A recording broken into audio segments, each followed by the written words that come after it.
आ चुका है कि निम्नलिखित में से कौन सी आत्मकथा है। अब यहाँ पर आपके सामने में ऑप्शन 4 दिया गया है, इसमें से देखिए कि कौन सा आत्मकथा है। यहाँ पर पहला ऑप्शन आपके सामने में है कि अकबरनामा, हुमायूंनामा, बादशाहनामा और तुजु के बाबरी, जिसे कि बाबरनामा कहा जाता है। तो यहाँ पर देखना आपको है कि कौन सा यहाँ पर आत्मकथा है, ऑटोबायोग्राफी है। तो यहाँ पर आपका जो आंसर हो जाएगा ऑप्शन नंबर डी हो जाएगा। तो ऐसे ही आप लोग लास्ट तक देखते रहना और आप पेन पेपर लेके आना और लास्ट में मुझे कमेंट करके बताना कि कितना आप क्वेश्चन कर पाते हैं। अगर आप सीरियसली आर्मी क्लर्क के लिए तैयारी कर रहे हैं और इस बार करना चाहते हैं तो आपको इस बार आपको क्लास लास्ट देखना है। तो चलिए अगले क्वेश्चन में बढ़ते हैं। अगला क्वेश्चन आपके सामने में आ चुका है कि प्रधानमंत्री नरेंद्र मोदी ने हाल ही में प्रतिष्ठित अटल ब्रिज का उद्घाटन किया है। यहां पर हाल ही में प्रधानमंत्री नरेंद्र मोदी ने जो ये अटल ब्रिज का जो उद्घाटन किया है वो कहां पर है? क्या ये अहमदाबाद में है, सूरत, श्रीनगर या फिर लद्दाख में? कहां पर इसका उद्घाटन किया गया है? तो यहां पर आपके सामने में करंट अफेयर का एक क्वेश्चन आ चुका है। तो आपके आर्मी के एग्जाम में एक क्वेश्चन कम से कम करंट अफेयर के आ सकते हैं, इसलिए आपको ऐसे भी क्वेश्चन तैयार करके चलना है। तो ये पेपर आपके लेटेस्ट पैटर्न पर दिया गया है आपको। तो यहां पर जो आपका आंसर हो जाएगा ऑप्शन नंबर ए हो जाएगा, अहमदाबाद आपका यहां पर करेक्ट आंसर हो जाएगा। और ये बताएगा कि कौन से रिवर पर, तो ये जो है साबरमती रिवर पर बनाया गया ये अटल ब्रिज है। तो ऑप्शन नंबर ए आपका यहां पर करेक्ट आंसर हो जाता है। तो क्लास अच्छा लग रहा है तो क्लास को आप लोग लाइक जरूर करना है। 1000 कम से कम आज लाइक का टारगेट है। तो आज जब लाइक करेंगे तभी आपका ये लाइक का टारगेट पूरेगा। और आपने सब्सक्राइब अभी तक नहीं करा है तो सब्सक्राइब भी जरूर कर लीजिए और हम लोगों को सपोर्ट करिए। आगे है कि दिलीप ट्रॉफी का संबंध किस खेल से है। यहां पर जो दिलीप ट्रॉफी यहां पर है ये कौन से खेल से संबंधित रखता है, कौन से संबंध रखता है? तो यहां पर आपके सामने में 4 खेलों का नाम दिया गया है। तो यहां पर देखना है, तो यहां पर जो आपका आंसर हो जाएगा ऑप्शन नंबर डी हो जाएगा, क्रिकेट हो जाएगा आपका करेक्ट आंसर हो जाएगा। क्योंकि आपके एग्जाम में एक क्वेश्चन स्पोर्ट्स से भी आ सकते हैं, तो ऐसे भी क्वेश्चन आपके लिए जरूरी है। और ये ऐसा पेपर लेटेस्ट पैटर्न पर पूरे इंडिया में शायद ही कहीं पर मिले, इसलिए वन प्लस डिफेंस एकेडमी का जो भी कंटेंट आता है आपके आर्मी एग्जाम के लिए सबसे बेस्ट है। इसीलिए वन प्लस डिफेंस एकेडमी का जो भी स्टडी मटेरियल है या फिर अगर वीडियो कोर्स है उसको आप लोग 100% जरूर करने का कोशिश करिएगा। ठीक है, अगला क्वेश्चन है कि राज्यसभा के सदस्य किस अवधि के लिए चुने जाते हैं? यानी कि राज्यसभा के जो सदस्य होते हैं कितने वर्षों के लिए चुने जाते हैं? तो यहां पर आपके सामने में 4 ऑप्शन है। पहला ऑप्शन है 4 साल, 1 साल, 6 साल और 5 साल। तो यहां पर देख लीजिए, यहां पर आपका जो आंसर हो जाएगा ऑप्शन नंबर सी हो जाएगा। 6 साल के लिए चुने जाते हैं। राज्यसभा के जो सदस्य होते हैं वो 6 वर्षों के लिए चुने जाते हैं। तो ऑप्शन नंबर सी आपका यहां पर करेक्ट आंसर हो जाता है। अब अगले क्वेश्चन को देखिए आप लोग कि मानव अधिकार दिवस हर साल पूरी दुनिया में मनाया जाता है। यानी कि मानव अधिकार दिवस कब मनाया जाता है? Human rights day world wide कब मनाया जाता है? तो यहां पर आपको 4 डेटों का नाम दिया गया है और देखना है कि आपका यहां पर आंसर क्या हो जाएगा। तो जितने भी दिवस हैं आप लोगों को 100% याद करके ही जाना जो मेन है। ठीक है, साथ साथ में अगस्त से लेकर दिसंबर तक में जो भी डेट आ रहे हैं ना उसको कम से कम कंफर्म जरूर कर लीजिएगा, क्योंकि पूछने के चांसेस आपको यहीं से मिलने वाला है। तो यहां पर आपका आंसर हो जाएगा ऑप्शन नंबर बी हो जाएगा। 10 दिसंबर को मनाया जाता है मानव अधिकार दिवस मनाया जाता है। ऑप्शन नंबर ए आपका करेक्ट आंसर हो जाता है। अगला क्वेश्चन है कि हर्ट्ज किसकी इकाई है? हर्ट्ज किसकी इकाई है? तो यहां पर आपके सामने जो ऑप्शन है तरंगदैर्घ्य, आयाम, वृत्त, आवृत्ति या फिर इनमें से कोई नहीं। तो देखिए ये क्वेश्चन आपके एग्जाम में आ चुके क्वेश्चन है, इसीलिए इन क्वेश्चन को आपको करके जरूर जाना है। अगर नहीं पता है तो अभी मैं जो बता रहा हूं उसको आप लोग करके जरूर जाइएगा एग्जाम में, कि आपका एग्जाम में सेम का सेम क्वेश्चन आने की संभावना इसका जरूर है। तो यहां पर आंसर मैच कर लीजिए। यहां पर आपका आंसर है ऑप्शन नंबर सी, ये फ्रीक्वेंसी का, आवृत्ति का ये इकाई क्या है? हर्ट्ज है। तो ऑप्शन नंबर सी आपका यहां पर करेक्ट आंसर हो जाता है। अगला है कि सोलर कुकर में उपयोग के लिए सबसे उपयुक्त दर्पण का प्रकार कौन सा है? अगर सोलर कुकर में जो दर्पण प्रयोग किया जाता है वो किसका प्रयोग किया जाता है? क्या अवतल दर्पण का, उत्तल दर्पण का, समतल दर्पण का या फिर समतल दर्पण का? यहां पर ऑप्शन 2 बार आ गए हैं, यहां पर नन ऑफ दीज यहां पर आना चाहिए, इनमें से कोई नहीं। कोई नहीं, आपका आंसर वैसे भी ये नहीं है। अब देख लीजिए यहाँ पर आंसर क्या है आपका। तो यहाँ पर सोलर कुकर में उपयोग किया जाने वाला सबसे जो बेस्ट होता है वो होता है अवतल दर्पण। ऑप्शन नंबर ए इसका बिल्कुल करेक्ट आंसर हो जाता है। तो ऑप्शन नंबर ए करने वाले बिल्कुल बच्चे आप लोग सही हैं। अगर आपको याद नहीं था तो अभी स्क्रीनशॉट लेते रहो आप लोग, और क्लास के लास्ट में आप लोग क्या करना, इसको नोट करके रिवीजन जरूर करना। और अगर आप आर्मी क्लर्क के लिए 55 पेपर लेना चाहते हैं तो आपको मात्र अभी 300 रुपया में मिल रहा है ये पेपर। अगर आप 35 पेपर लेना चाहते हैं तो आपको ये 250 रुपया मिल जाएगा आपको। इसके अलावा आप इंग्लिश और कंप्यूटर का भी ले सकते हैं पेपर। और इसके अलावा इंग्लिश का वीडियो कोर्स जो कि आपके लिए अभी 1000 में है, आपको आर्मी एग्जाम के लिए सबसे बेस्ट है। तो यहां पर पैसे की अहमियत मत दीजिएगा, क्योंकि आपके यहां पर लाइव की बात है।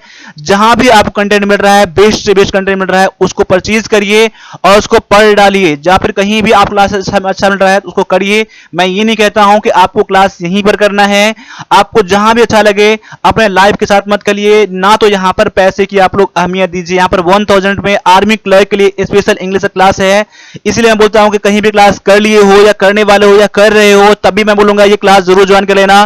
क्योंकि 1000 के यहाँ पर कोई बात नहीं है।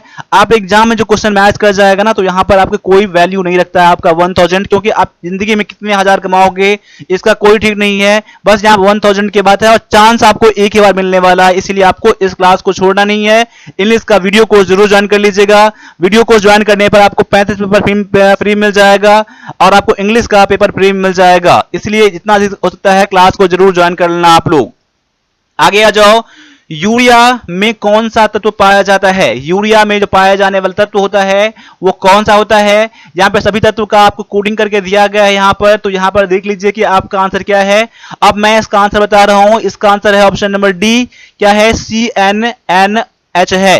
क्योंकि सी से क्या है तो यहाँ पर है कार्बन है, ओ से क्या है ऑक्सीजन है, एन से क्या है तो नाइट्रोजन है, और एस से क्या है तो हाइड्रोजन है। क्या है?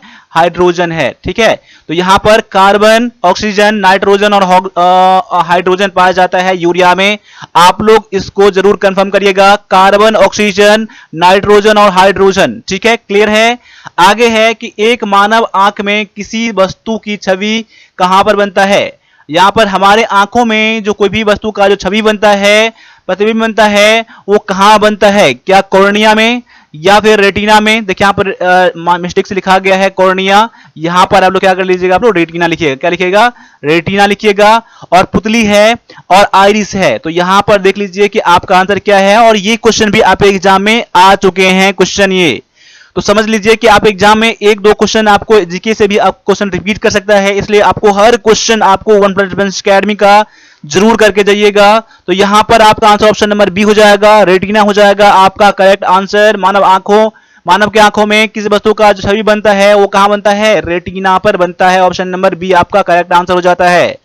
आगे है ध्वनि की जोर पर निर्भर करता है। ध्वनि की जोर जो होता है वो कौन से चीज पर निर्भर करता है? क्या यह आयाम पर, या इंग्लिश में बोले तो एम्पलीट्यूड पर, तरंग दैर्घ्य, या फिर समयावधि, या फिर फ्रीक्वेंसी पर निर्भर करता है?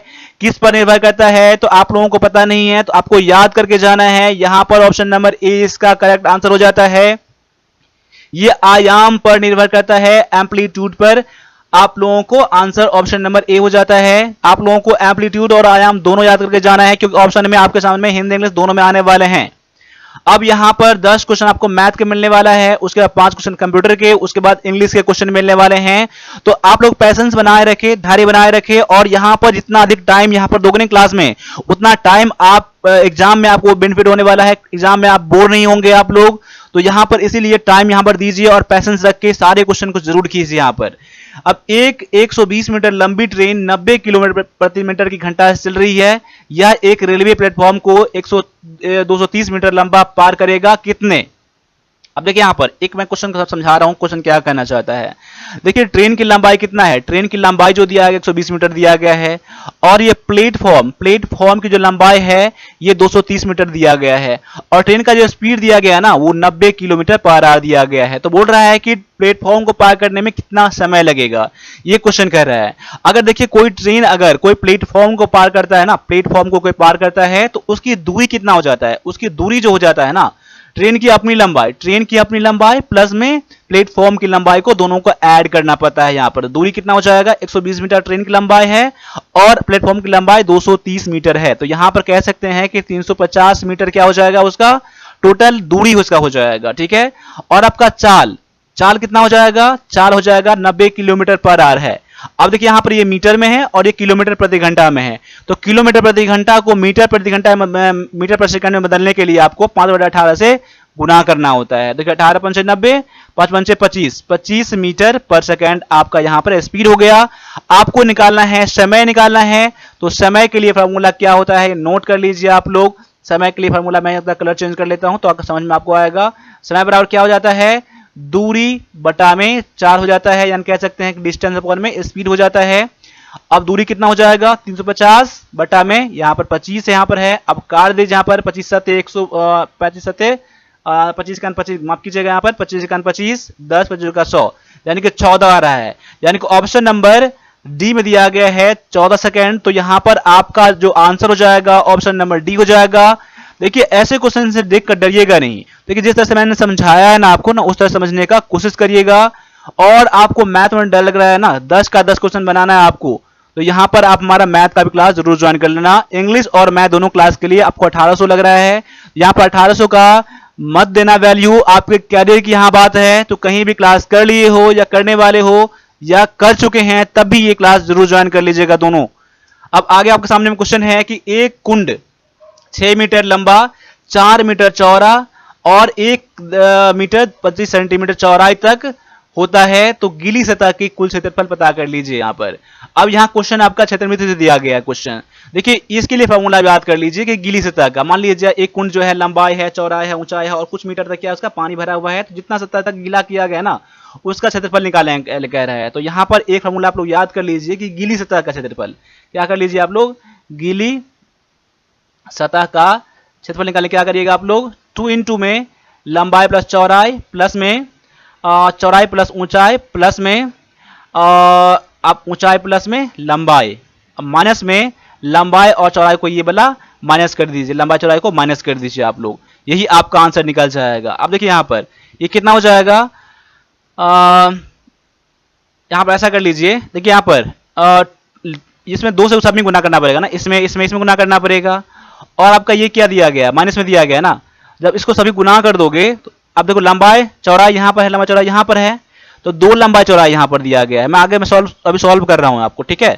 तो देखो दो में से आप 1 घटा दोगे ना तो क्या बच जाएगा, क्या बच जाएगा, लंबाई चौड़ाई बच जाएगा आपका। देखो यहाँ पर क्या बच जाएगा, BH यानी कि चौड़ाई गुना ऊंचाई प्लस में ऊंचाई गुना में लंबाई, अब 2 दिया गया है और प्लस में LB हो जाएगा। अब क्यों हो जाएगा, देखो मैंने ये हटा दिया यहाँ से, क्योंकि इसमें से इतना एक घटाऊंगा इतना बच जाएगा ना, और ये का सेम मैंने छोड़ दिया। अब जो भी वैल्यू दिया गया पुट कर लो यहाँ पर, चौड़ाई इतना है और आपका ऊंचाई इतना है आपका, ठीक है, और लंबाई इतना दिया गया है। अब देखो यहाँ पर 2 × में अब B कितना है, 4 गुना में हाइट कितना है, तो हाइट दिया गया 1.25, क्योंकि 1.25 क्यों है, क्योंकि सेंटीमीटर में है ना, मीटर में है ना, 1.25 इसको कर सकते हैं हम लोग। प्लस में ऊंचाई कितना दिया गया है, तो आपको दिया गया है 1.25, गुना में लंबाई कितना दिया गया आपका, तो 6 मीटर दिया गया है, तो 6 से गुना कर लो यहाँ पर। और यहाँ पर कितना हो जाएगा, प्लस में लंबाई चौड़ाई, लंबाई है 6 और ये है आपका चौड़ाई दिया गया है 4। अब देखो यहाँ पर 4.15 है, यहाँ पर गुना करना है यहाँ पर, तो ये कितना हो जाएगा, 5 हो जाएगा, ये कितना हो जाएगा 5, प्लस में ये कितना हो जाएगा, ये हो जाएगा 7.5 हो जाएगा। ये 6 में 1.5 से गुना करोगे तो, और ये 2 आपका दिया ही गया है, प्लस में 6 चौका 24। अब देख लो यहाँ पर 7 5 12, 12.5, 12.5 दोनों में कितना हो जाएगा 25 प्लस में 24 कितना हो जाएगा, 49 हो जाएगा। 49 वर्ग मीटर से क्या हो जाएगा, इसका करेक्ट आंसर हो जाएगा। अब देखो यहाँ पर डायरेक्टली वैल्यू पुट कर लेना, यहाँ पर गुना करके, कोई दिक्कत नहीं यहाँ पर है। तो इसका लिए मेन क्या इसका फॉर्मूला था आपका ये, ठीक है। अब आगे बढ़ते हैं, अगला क्वेश्चन दिया गया है कि 21 सेंटीमीटर भुजा वाले एक वर्ग के अंदर खींचे जा सकने वाले सबसे बड़े वृत्त का क्षेत्रफल कितना है। मैं क्वेश्चन समझा रहा हूं, इसमें क्वेश्चन का समझना पड़ता है आपको, ठीक है, मेंसुरेशन में। अब देखिए यहाँ पर एक वर्ग दिया गया है, जिसकी भुजा जो है कितना है, 21 है। तो आप लोग जानते हैं कि वर्ग का सभी भुजा क्या होता है, बराबर होता है ना। अब इसके अंदर सबसे बड़ा वृत्त कौन सा बन सकता है? देखो इतना बड़ा वृत्त बन सकता है, जानते हैं हम लोग, इतना बड़ा इसका वृत्त बन सकता है। अब देखिए इसका 21 है ना, तो 21 तो ये भी है, 21 ये भी है, 21 ये भी है, तो सबसे बड़ा वृत्त तो इतना बन सकता है। तो वृत्त का क्षेत्रफल कितना है यहाँ पर देखना है, ठीक है। अब कह सकते हैं कि वृत्त का जो ये टोटल आपका व्यास हो जाएगा, ये कितना, ये क्या है, व्यास, ये है व्यास है। और त्रिज्या क्या हो जाता है, व्यास बटा में 2, यानी कि आपका आर बराबर क्या होता है, व्यास बटा में 2, यानी कि डायमीटर बटा में 2। अब डायमीटर कितना दिया है, 21 दिया गया ना, तो 21 बटा में 2 कर लीजिए, इतना मीटर सेंटीमीटर है, ठीक है। या फिर कह सकते हैं 10.5 कह सकते हैं, कोई दिक्कत नहीं है, आपको जो अच्छा लगे वो करिएगा आप लोग। मैं 10.5 कर लेता हूं, या फिर 21 बटा में 2 कर लो, आर बराबर में। अब वृत्त का क्षेत्रफल क्या होता है, देखो वृत्त का क्षेत्रफल क्या होता है, पाई आर स्क्वायर होता है। यहां पर 22 बटा में 7 कर लो, गुना में आर बराबर क्या कर लो, 21 बटा में 2 करो, या फिर इतना करो, 0.9 करो, कोई दिक्कत नहीं है। तो मैं अभी 21 बटा में 2 ही छोड़ देता हूं, यहाँ पर 21 बटा में 2। अब काटिए, यहाँ पर 7 से काटूंगा, 7 या 21, अब 2 से काटूंगा तो 11 हो जाएगा। अब कोई दिक्कत यहाँ पर है, अभी कोई दिक्कत अभी नहीं लग रहा है मुझे, अब कोई नहीं कटने वाला है। तो क्या बच रहा है, 11 गुना में 3 गुना में 21 बटा में कितना हो जाएगा, 2। अब देखो यहाँ पर 21 तिया 63, 21 तिया 63, 63 गुना करो 11 से। अब 11 तिया 33 का 3, और 11 33 का 3 में 3, और 11 6 66, और 3 69 बटा में 2, यहाँ पर हो जाएगा 3 8 3 8 8 नहीं 4 3 4, और यहाँ पर 6.5, 346.5, ऑप्शन नंबर ये सी में दिया गया। ये क्लियर है।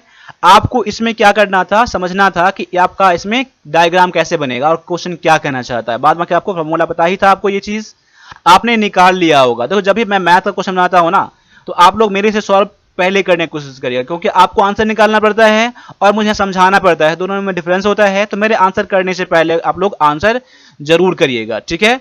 अब चलिए आगे बढ़ते हैं, अगले क्वेश्चन बढ़ते हैं। क्या क्वेश्चन क्या कह रहा है कि एक आदमी 18 किलोमीटर प्रति घंटे की गति से नीचे की ओर और 10 किलोमीटर प्रति घंटे की गति के ऊपर की ओर चढ़ता है।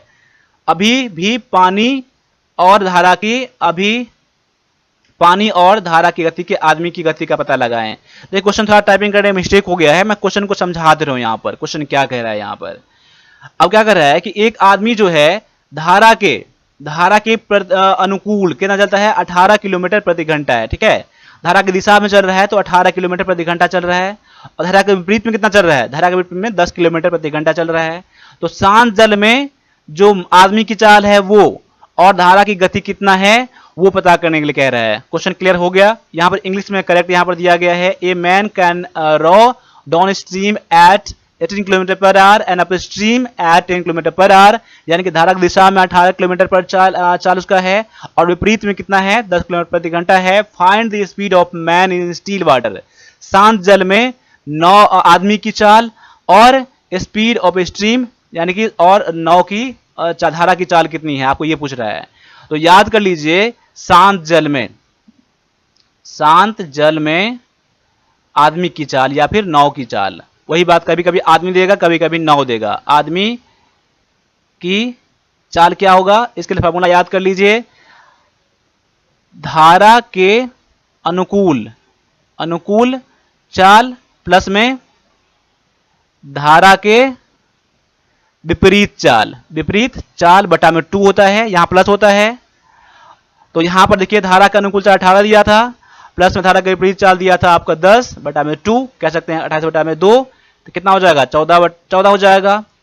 यानी कि यहां पर हो गया 14, यहां पर हो कितना हो गया, 14 यहां पर हो गया। 14 किलोमीटर प्रति घंटा क्या हो गया, शांत जल में नाव की चाल। तो एक तो आपका आंसर निकल गया, ऑप्शन नंबर डी में दिया गया है। अब 4 भी निकालना है। अब देखिए धारा की चाल निकालने क्या करना पड़ता है, सब कुछ फॉर्मूला इतना ही रहेगा, लेकिन यहाँ प्लस के बदले में माइनस यहाँ पर आ जाएगा। यानी कह सकते धारा के अनुकूल चाल कितना है, 18 है, माइनस में धारा के प्रतिकूल चाल 10 है बटा में 2, 8 बटा में 2 हो जाएगा। आपका 8 के 4 निकल जाएगा, तो 4 किलोमीटर प्रति घंटा धारा की चाल हो जाएगा। ऑप्शन नंबर ये डी मैच कर रहा है मेरा। क्लियर है, कोई दिक्कत नहीं होना चाहिए मेरे ख्याल से। थोड़ा टाइपिंग करने में मिस्टेक हो गया, लेकिन तभी मैंने आपको समझा दिया है, तो समझने का बस कोशिश करिएगा। आप एग्जाम में हूबहू सेम का सेम क्वेश्चन आपके सामने में आ सकता है। अब इसमें क्या करना है, देखो अब यहां से लेकर यहां तक सॉल्व करना है आपको। तो इसमें क्या करना है, सबसे पहले बोर्ड मास रूल में आपको इन दोनों को गुणा करना पड़ेगा, फिर इन दोनों को गुणा करना पड़ेगा, इतना आएगा उसको आपको जोड़ना पड़ेगा। आपको देखो इतना मैंने समझा दिया है और इस क्वेश्चन में कोई भी दिक्कत नहीं है। तो 15 नंबर क्वेश्चन का आप लोग आंसर कमेंट में करिएगा, ठीक है, कमेंट में करिएगा आप लोग, क्योंकि आपको इसमें सॉल्व करना है, उसमें कुछ भी नहीं है, ठीक, कुछ भी नहीं है, बस आपको सॉल्व करके आंसर बताना है। तो अब आंसर क्या होगा, आप लोग क्वेश्चन नंबर 15 का ऐसे क्वेश्चन 15 का आप लोग ऑप्शन नंबर लिखिएगा, ए या फिर बी, कुछ भी लिखिएगा, आप लोग कमेंट जरूर करिएगा आप लोगों को, ठीक है। अब आगे क्वेश्चन है कि एक निश्चित राशि समान अवधि में 5% की दर से 2200 रुपया और 8% ब्याज पर 2320 रुपया हो जाती है, तो समय की अवधि कितना है, यानी कि आपको यहां पर पूछ रहा है टाइम कितना होगा, ठीक है। आपको मूलधन पूछ रहा है, मूलधन आपको दिया नहीं है, आपको एक ही मूलधन है, उस मूलधन पर इतना % दर की दर से किसी खास समय के लिए इतना रुपया हो जाता है, यानी कि आपको दिया गया है मिश्रधन, यानी कि अमाउंट दिया गया है, और उतने ही मूलधन पर कितने समय में, उतने ही समय में 8% ब्याज पर इतना रुपया हो जाता है। देखो यहां मूलधन भी समान है और समय भी समान है, तो यहां पूछ रहा है समय कितना होगा। देखो एक चीज आप याद कर लीजिए, ये आपको बहुत कम ही बुक में या बहुत ही कम ही यूट्यूब चैनल पर आपको ये तरीका, ये सॉल्व करने का फॉर्मूला बताया जाएगा, जो कि मैं आपको समझा रहा हूं। देखो एक क्या होता है, आपको ये तो पता हो ना, एस आई बराबर क्या होता है, पी आर टी अपॉन में 100 होता है, क्लियर यहां पर है, पी आर टी अपॉन में 100। अब यहां पर इससे आप लोग पी का फॉर्मूला निकालोगे, प्रिंसिपल यानी मूलधन का फॉर्मूला निकालोगे, रेट का भी निकालोगे, टाइम का भी निकालोगे। कभी कभी जब अमाउंट दिया हो ना, तब आपको निकालने के लिए तरीका है, क्या है फॉर्मूला, इसके लिए क्या है आपका फॉर्मूला है, प्रिंसिपल बराबर क्या होता है, अमाउंट इंटू में 100, जो कि अमाउंट दिया गया आपका, बटा में क्या होता है आपका 100, यहां घटा दो मैं 100 प्लस में आर टी, ये फॉर्मूला होता है। देखो दोनों का मूलधन बराबर है ना, तो मैं कह सकता हूं कि पहला का मूलधन बराबर में दूसरा का मूलधन, कोई दिक्कत नहीं होगा, मैं इसको समझा रहा हूं यहाँ आपको।